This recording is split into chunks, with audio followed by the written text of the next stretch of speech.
First of all, I would like to thank Joe and the organisers for inviting me. I regard it as a real privilege.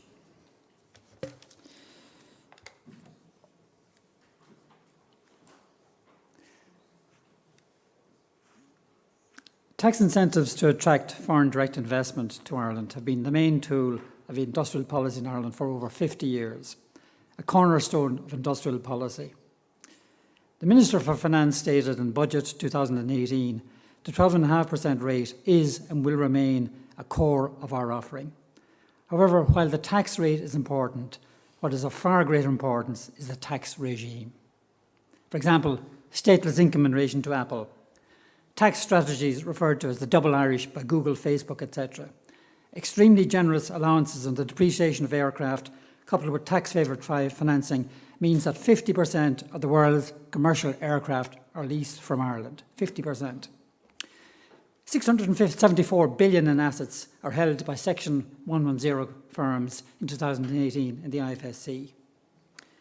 A tax concession that Pearse has referred to relating to the acquisition of financing of IP has been used by Apple and others as a replacement for the double Irish and stateless income strategies.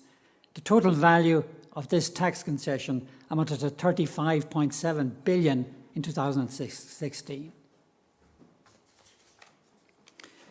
Partly as a result, Ireland has been described as a tax haven for many years, but with greater frequency in recent years. Now, lists of tax havens may vary, however, but several people refer to the OECD list, and the OECD list in 2000 identified 35 jurisdictions which met the tax haven criteria. That is, no or nominal tax rates, lack of effective exchange of information, lack of transparency, no substantial activities. No tax haven is currently regarded as uncooperative.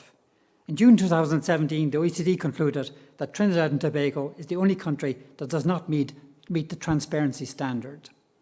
So that a country generally regarded as a tax haven, such as Bermuda, can state, we're already there on transparency. Our regulation is second to none. We are not a tax haven. More recently, the EU has produced a list of tax havens as part of a plan to tackle tax evasion and avoidance and to ensure good tax governance. Appearance on this list could result in sanctions. The EU lists the key issues as transparency, fair tax competition, BEPS implementation. Switzerland is listed as needing to improve fair taxation, and Bermuda, Cayman Islands, Guernsey, Isle of Man and Jersey are required to improve substance requirements. The inclusion of Guernsey, Isle of Man and Jersey, who are not members of the EU, is noteworthy. EU countries were not examined, but if examined, Oxfam and others argue that Ireland, Luxembourg, Malta and the Netherlands would be included in the tax haven list. So what's the Irish government response? Perhaps the only characteristic of all countries described as a tax haven is that their governments universally deny they are a tax haven. For example, the letter written by the Irish ambassador 29th of May 2013 in response to the Senate Apple report states, Ireland's tax system is set out in statute, so there's no possibility of individual special tax rates being negotiated for companies. And the memorandum, the US Senate memorandum, refers to Ireland as a tax haven. As you will be aware, the OECD has identified 4 indicators of a tax haven. None of these criteria apply to Ireland. The OECD does not identify as a tax haven, Ireland is a tax haven, because the OECD, in the OECD criteria, no country is identified as a tax haven. The effective tax rate. To support the argument that Ireland is not a tax haven, an annual survey produced by PwC World Bank is regularly cited. It may surprise some of you to know that this report states that for 2017, the tax rate on profits in Ireland was 12.4%. This compares with a tax rate in France of 0.7%. One inference is that criticism of our effective tax rate from France is hypocritical. The study purports to be a case study of a medium-sized domestic company. It is, in fact, a hypothetical firm producing ceramic flower pots, which does not import or export. What is the relevance for taxation of Apple or Google or whatever? The Minister for Finance recently cited an effective tax rate of 9.8% for 2015. This estimate is based on aggregate data relating to trading profits and tax payments to revenue, calculated as the ratio of taxes paid to profits that are subject to tax, after deducting almost all allowances. Some problems. Loss-making firms are included. The inclusion of loss-making firms has the effect of increasing the measure of effective tax rates, A more fundamental problem is that the measure of the tax base largely relates to trading profits reported to revenue, so it excludes the IP allowances or whatever. Even if these issues are ignored, a 9.7% tax rate was taken as the effective tax rate. It still represents a substantial discount to nominal rates. That is because there are two corporate tax rates in Ireland. There's a 12.5% tax rate applying to trading income and a 25% tax rate applying to non-trading income, interest, dividends and rent. Given the size of the IFSC, non-trading income must be a very large proportion of trading profits in Ireland. I want to say something about the Apple case that Pearse has already referred to. The US Senate committee found that one Apple subsidiary in Ireland, Apple Sales International, had no employees, income of $22 billion in 2011, that's 64% of group income for the Apple, and 92% of all profits earned outside the US by Apple. So this one subsidiary in Cork, no employees, it earned 92% of all Apple profits outside the US. This compares with income before tax for the Apple Group of $34 billion for 2011 and cash tax payments of $3.3 billion. The Senate report says that Ireland has essentially functioned as a tax haven for Apple, providing with minimal income tax rates approaching zero. We must note that Apple does pay corporate tax. Cash tax paid amounted to $10.4 billion in 2016 and $11.6 billion in 2017. Apple pays tax, but most of this tax is paid in the US.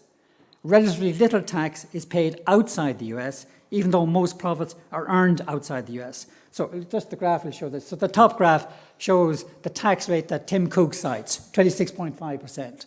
Now that refers to tax owing. The two lower graphs, lines show tax calculated as cash tax paid.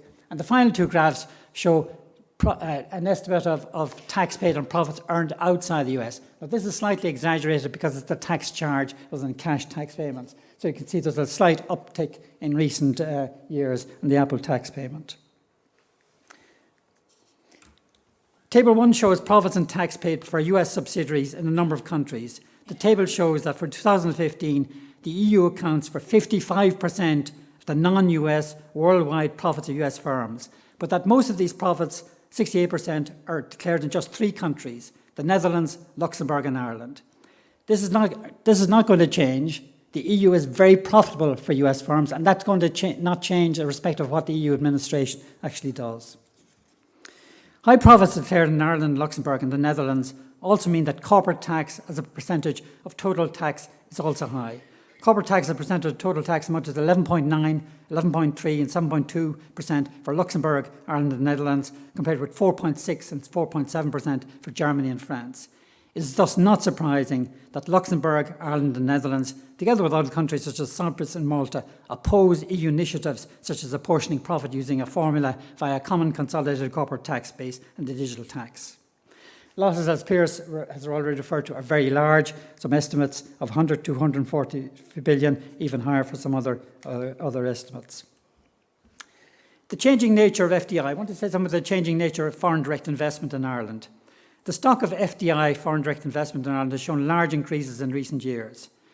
In 2016, the stock of FDI amounted to 799 billion. This is larger than that for France. There's more foreign direct investment in Ireland than in France.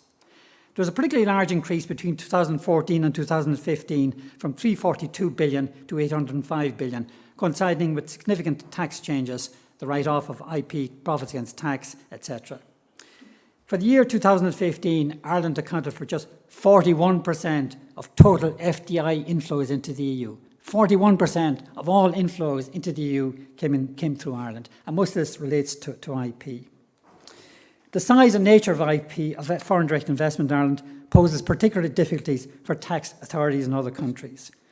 So I want to say something. Why is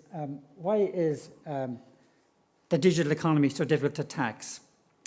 And the digital economy and foreign direct investment is particularly difficult to tax because there's an unparalleled reliance on intangibles, massive use of data, but the most significant characteristic is the difficulty of determining the jurisdiction in which value creation occurs.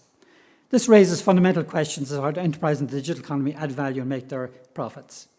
The issue of where a company is located or where it has a permanent establishment is at the centre of tax minimisation strategies. Is it, for example, where the customer is located? Is it where the server is located? Is it where the IP is owned? These are very difficult questions, very difficult to decide, and give lots of scope for tax avoidance strategies. It's true also, of course, of non-digital firms. For example, Diageo has a tax strategy for several years which transferred ownership of many brands of Scotch whisky to the Netherlands, where the bulk of profits are attributed. So, reforms. So the OECD has introduced 15 different action plans for reform of corporate taxation. Some of these action plans are useful in combating aggressive tax planning, and others are not so useful. For example, the continued advocacy of arm's length transfer pricing. This does not make any sense whatever. Very, very weak criteria in relation to where a company has a taxable presence. The OECD has had difficulty in reaching consensus amongst the proposals that they've made, and that's why some of the proposals are, in my opinion, rather weak. The EU has introduced several directives that have a direct bearing on tax policy, for example, by providing inter-country sharing of information. But in contrast to the OECD, these directives are mandatory and subject to legal sanction. So Ireland, while stating the corporate tax rate is of vital national significance, has at the same time agreed various measures at EU level that have implications for tax policies and the tax base. So what's the Irish government response? The EU has also proposed other changes: a common corporate tax base, a common consolidated corporate tax base, and a digital tax. All of these proposals I support. Ireland, however, opposes all three measures. Ireland has stated that a veto would be used at the Council, perhaps with some other countries, if these measures were proposed. But it's also stated that it's in favour of tax change at multilateral level. And this is also the stated position of the American Chamber of Commerce in Ireland. Opposition to proposals for reform are common across political parties. So Fianna Fáil state the common theme running through both the CCCTB and digital tax proposals is a desire to wrestle from small countries, member states like Ireland, the competitive advantage that we have through a relatively low corporate tax rate. It is unlikely, very unlikely, in my opinion, that agreements on proposals for CCCTB or digital tax will be achieved by consensus, especially given current US policies. Instead, what has happened is that EU countries and non-EU countries have themselves decided to introduce a digital tax. The UK has a form of digital tax, Italy has a form of digital tax, and Spain has recently announced it's going to introduce a digital tax which is modelled on the Commission proposals. Now, this is not a group of countries acting together, because India, Indonesia and lots of other countries have also introduced a digital tax. The choice for Irish corporate tax policy is whether to enter into EU negotiations in relation to proposed tax reforms or allow reforms to be introduced unilaterally by larger EU member states without any influence on the outcome. So, just some conclusions. Industrial policy in Ireland emphasises low tax rates to attract FDI. This industrial policy model is risky. The most attractive aspect of tax incentives offered by Ireland is not the tax rate, but the tax regime. And Ireland's tax regime has been subject to sustained criticism from governments of other countries, NGOs and others. Policies that discourage aggressive tax strategies have been introduced to the OECD BEPS programme and from the European Commission. For example, increased disclosure and exchange of information on tax planning. Further risks arise because in the context of Brexit, Ireland may need important concessions from EU tax partners and special economic measures, perhaps in an emergency, for certain sectors. It is unfortunate that in two major areas, tax reform, the possible introduction of CCCTB and a digital tax, and the Apple case, Ireland is in dispute with the Commission and several other European countries. The CCTB and CCCTB and digital tax proposals are supported by the European Parliament, a majority of governments in the EU, and by other groups. Christian Aid and Oxfam, for example, in Ireland support these proposals, and others advocating tax reform. An industrial policy for Ireland that is less dependent on tax incentives needs to be developed and implemented. Balanced growth requires a greater emphasis on indigenous farms. Thank you.